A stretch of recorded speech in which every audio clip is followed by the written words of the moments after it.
From each happily ever after, every wish upon a star. Let's break down the movies that shaped who we are. From memory lane to now and everything in between. The most famous of films to the ones we've never seen. Decade by decade, all the times we laughed and cried. And with a little pixie dust, they will all take flight. Reliving the feelings, and we're trying our very best. And if they mean the same to you, please be our guest. So hop aboard, we would love to have you as we hang with a certain mouth, the whole gang too.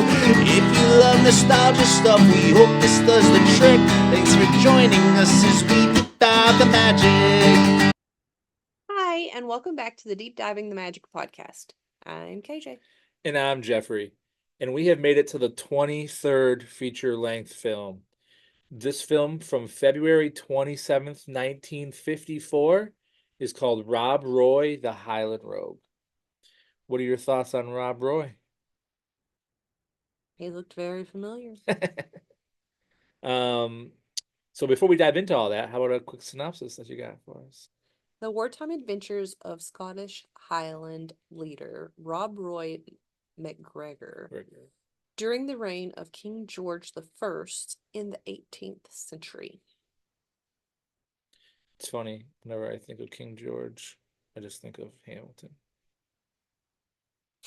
Wrong one. I know. Wrong one. But we'll get there. So as you mentioned that there is a lot of, well, I would say most, if not all, the same actors and actresses from the previous film, The Yeah. Sword and the Rose. For sure. But we'll get there on that. So it appears to be based on a true story of the Jacobite, Jacobite, I could be pronouncing that wrong, Rising of 1715. Yeah. I also had found that after the 1715 defeat of the clans, one of the Highland leaders, Rob Roy McGregor, escapes, has a lot of adventures, gets married, and eventually becomes enough of a nuisance to George I to be outlawed and hunted by the English. He's definitely a nuisance. Oh. But For sure. You want to dive right in? Sure. So, like you said, a lot of the same cast from The Sword and the Rose do return. My notes are kind of all over the place on this because, to tell you the truth, I was confused at some points of this film. I was also very confused. My notes basically just say it was the same cast as the Sword and the Rose, like you touched on earlier. The female and the male lead are the same. And then there was a lot of confusion. I was having a hard time getting into the movie and also following it because of being lost. So it was confusing, yeah. Your dad actually watches one with us, and I felt like he also had said he was also confused. So and he loves Disney more than most. Yeah, I don't think he'll ever be watching this again either. So, the film starts off that there's an army marching. Yeah. I think it's the opposing army is marching because they have the red coats. There's a large bloody battle to start right away. And they had guns, but then you have all these Highland men showing up in kilts and fun hats with swords. Yep. And they decide that they're going to spare the lovely bonnets. We meet Argyle, who we'll meet again later, who is in some sort of He's also Scottish. Position of power. Yeah, I guess he maybe didn't defect when all this had happened, and he is still kind of true and loyal to his Scottish roots, but is diplomatic with the English. Yeah. And he's trying to keep peace between the two. Yeah. So then we see that the men are coming home. They're led by bagpipes. That many of them are all beaten up and bloodied, but we don't know where Rob is. But Rob Roy McGregor ends up being taken to the castle. He was one of the people that were captured and taken to the castle. His mother Margaret comes to look for him, and I wrote, I don't know, this is hard to follow. That's what I wrote. Yeah, so the mom Margaret is her name, yeah. went to go look for him and talked to what was his Someone, name? because they had the same last name. No. What was the guy? Argyle? Maybe his name was Argyle, but her maiden name would have Yeah. been the same. So I guess they came from the same original family and she married into the McGregors. But he ended up like giving her some information that she needed about how where he was being transferred to another place, why he was being transferred, I have no idea. And then she had basically told her um clan, Scottish clan, where to find him, and then they ended up capturing him back. Yeah, so they have some sheep that block the road. They use sheep to block the road, which allows Rob Roy to escape. Mm-hmm. Somewhere in this fight, the dude's wig falls off. Yeah, and then they just throw it back on him. I'm not really sure what's going on, except I think Rob is trying to woo this lady named Helen, who's from The Sword and the Rose. And then there's bagpipes making noise whenever they talk. Like they're like working on the bagpipes and Yeah, they I keep think it making was her noise. uncle. Yeah. I think she lived with her uncle and her aunt, maybe. But then right after that, they end up kissing and getting married. It's Yeah. the same exact couple from The Sword and the Rose. So it was a quick like I didn't even know that they were together, and the next thing they know they were getting married. Well, he had come, I think, to ask for her hand at that point. It was a very interesting wedding. Lots of music, Yeah, dancing. I actually wrote that these two actors must be pros at dancing with each other after those two films. Yeah. And so there's bagpipes and dancing around this giant campfire. It's kind of cultish. It's not very wedding like, but hey, each culture Another has their own thing. another movie where the wedding night was ruined. Yeah. So speaking of the wedding night, the army does come with a proclamation from King George of amnesty for all the clans except the McGregors and a decree for Rob Roy's arrest. Yeah, and he took the McGregor's name. Yep. So, um, no amnesty for the McGregors. Yeah.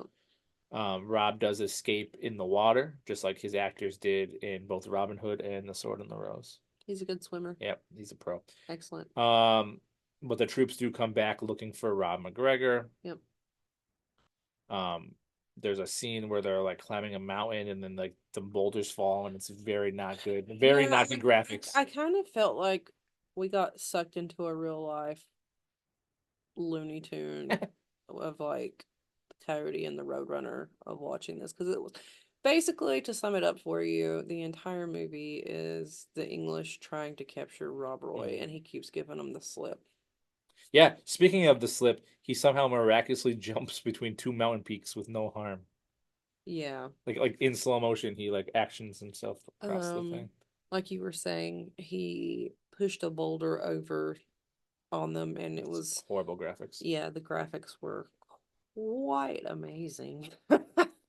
Yeah. So then we realize that the regime is being very repressive and starting to charge the clans a double tax and rule with their weapons. Mm-hmm.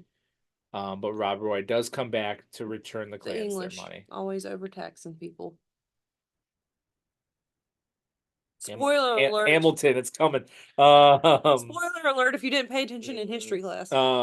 So Rob Roy does come back to return the clans their money, but we then find out that Rob Roy's mother Margaret and his wife Helen's their house is stripped for harboring Rob Roy.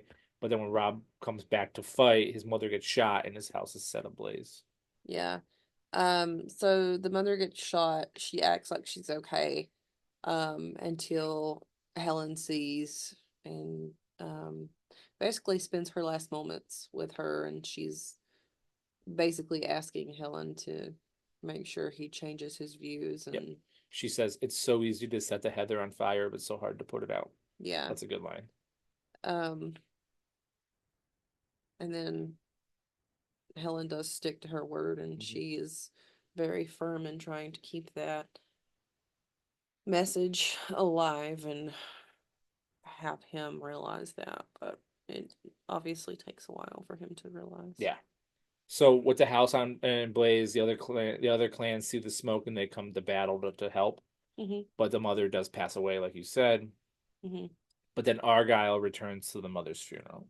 Mm-hmm. But then at the mother's funeral, um, the English like attack. But the clans surround the king's men, Mm-hmm. and Argyle orders them to leave because he's like you have to celebrate the dead. Like you have to give the dead time to You like have no right to be here. yeah, they have no right to be there. Um, so he takes it upon himself, Argyle does, to show up in England to speak to His Majesty the King. Mm-hmm. Um, but while he's speaking with them, the clans led by McGregor begin a sneak attack. Mm-hmm. Um, and then in the attack, there's some cannons that are fired. Or even cannons can't kill Robin Roy McGregor. Um, but then Helen shows up and talks to the men and gives a fantastic speech, but about how she doesn't honor him anymore because of his war ways, like you were saying. You have anything to add on that? And basically tells him like this is what your mother said, and you're not honoring her wishes either. Um. Yeah, I mean, I have a goof that had happened, but it kind Okay. of goes back to when the mother had Okay, died. go ahead. So there was a framed portrait of a man visible um in the room behind her. Um, and from the style of his wig, it clearly dates from several decades after the setting of the story, Ooh. probably in the 1780s, it imagined. So the other King George. Maybe. Um. So Foreshadowing. so you'll be back from Yeah. Hamilton.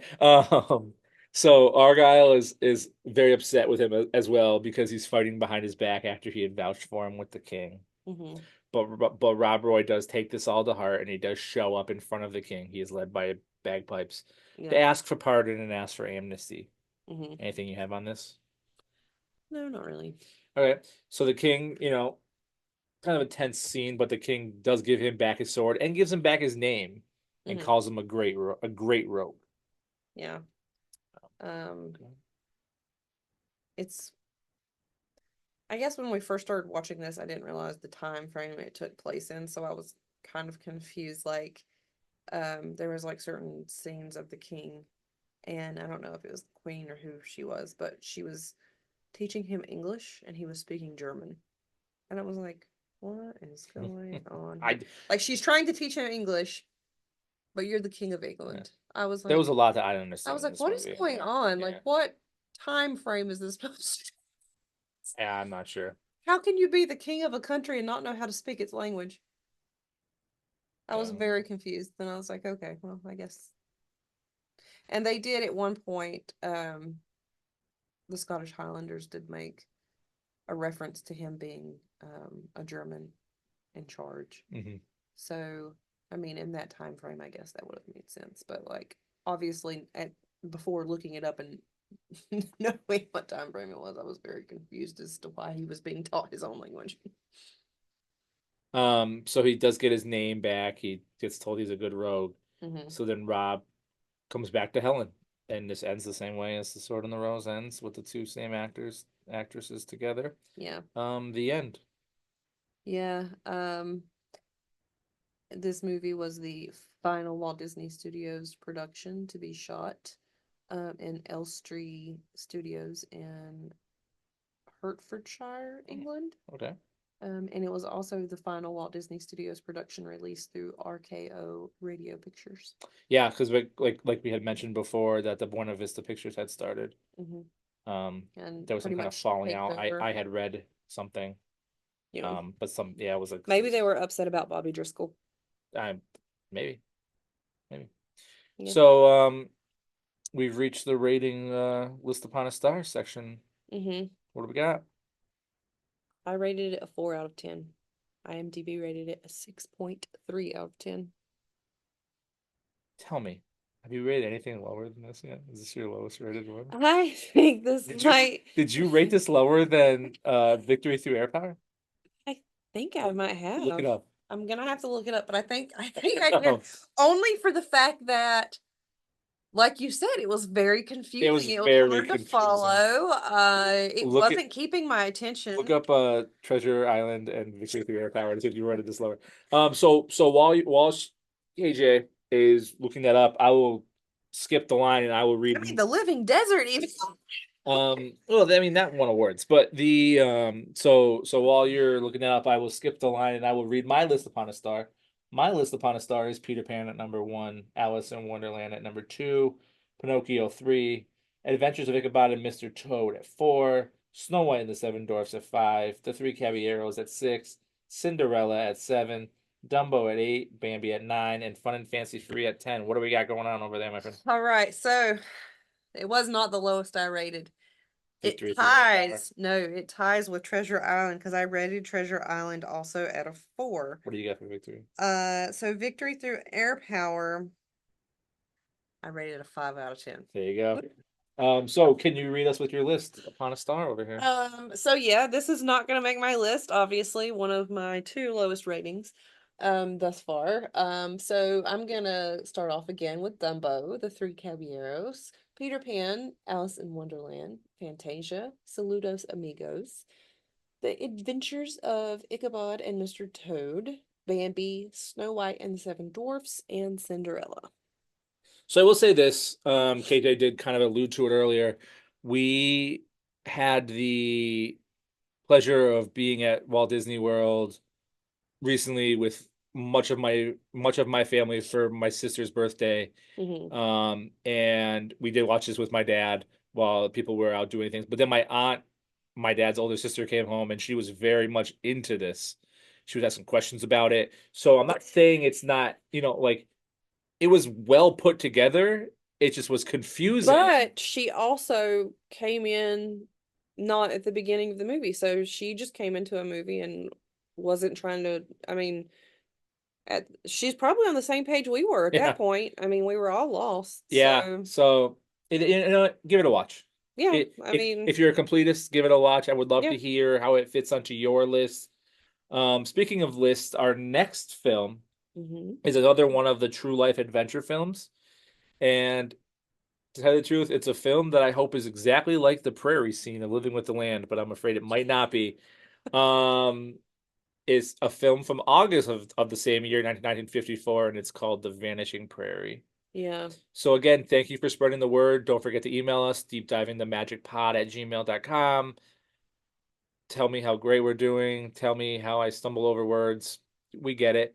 But again, thank you for hanging out with us. Thanks for spreading the word. Do you want to take us out? Yeah. Thanks for deep diving the magic. Bye.